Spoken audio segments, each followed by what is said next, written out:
Good morning, everyone, and sir and dear Bhaiya.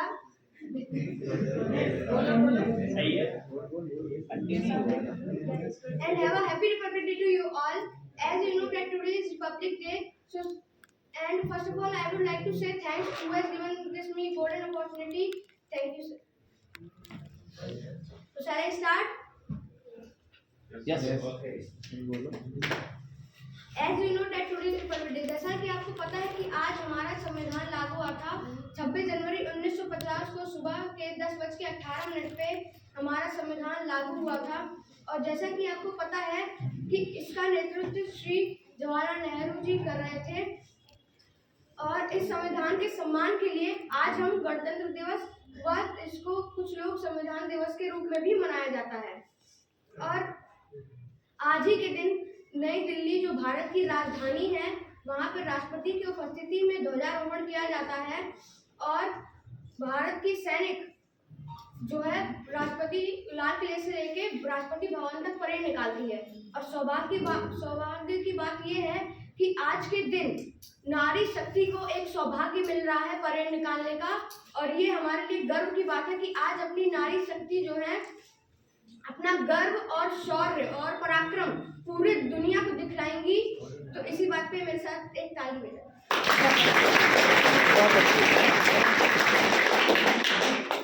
आज के दिन सारे सरकारी दफ्तर कार्यालय और सारे लोग खुशियों से उल्लास से धूमधाम से इस पर्व को मना रहे हैं। और हमें इस पर्व को मनाना भी चाहिए क्योंकि ये हमारा देश के संविधान के लिए एक सम्मान है।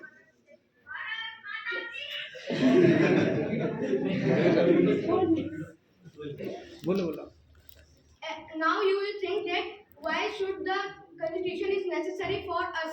ये हमारे लिए जरूरी क्यों है? संविधान इस देश के लिए जरूरी क्यों है? तो जैसा कि आपको पता है कि संविधान और लोकतंत्र हमारे पूरे एक देश को अच्छे से संभालता ही नहीं है और दुनिया में भी आगे ले जाता है। तो जैसे कि जब पुराने हमारे कांग्रेस के कुछ लीडर्स बड़े लीडर्स ने देखा कि जो ब्रिटिश के द्वारा बनाए गए रूल्स हैं वो इंडियन की वो पक्ष में नहीं है, वो ब्रिटिशर के पक्ष में जाते हैं, जिससे जो है हमारा देश फिसल जाता और किसी और के हाथ में चला जाता। तो इसी को देखते हुए मद्देनजर रखते हुए उन सभी बड़े लीडर्स ने तय किया और उन्होंने एक कमेटी बनाई संविधान सभा जिसमें 299 लोग थे, जिसके प्रारूप अध्यक्ष एज मॉनिटर आप लोग कह सकते हैं वो थे B.R. अम्बेडकर, जिनको आप रचयिता कहते हैं संविधान का। और उनके परमानेंट अध्यक्ष जो जिनके नेतृत्व में ये संविधान बन रहा था वो थे डॉक्टर राजेंद्र प्रसाद। और आज वो इस बीच हम नहीं है, लेकिन हमें उन्हें याद करना चाहिए, उन सब वीरों को जिन्होंने हमारे बारे में एक बार सोचा। और ऐसे ही करके 299 कमेटी ने 2 साल 11 महीने 18 दिन में यह कॉन्स्टिट्यूशन बना डाला। और यह जो है 26 जनवरी 1949 को यह संविधान बन चुका था। लेकिन अभी यही 26 जनवरी 1950 को क्यों ही लागू किया गया? क्योंकि 26 जनवरी 1930 को पूर्ण स्वाधीनता आंदोलन की याद में इसको 26 जनवरी 1950 को लागू किया गया था। और जैसा कि आपको पता है कि इस संविधान में 395 अनुच्छेद और 22 से भी ज्यादा भाग है, जिसमें से 7 से भी ज्यादा भाग दूसरे देशों से लिया गया है। जैसे सबसे पहला भाग के एग्जांपल मैं आपको दे सकता हूँ, फंडामेंटल राइट, जो कि यूएसए से बिल ऑफ राइट से लिया गया है और ये भाग 1 में है। ऐसे करके 7 से भी ज्यादा अधिक भाग जो है दूसरे देशों से लिए गए हैं।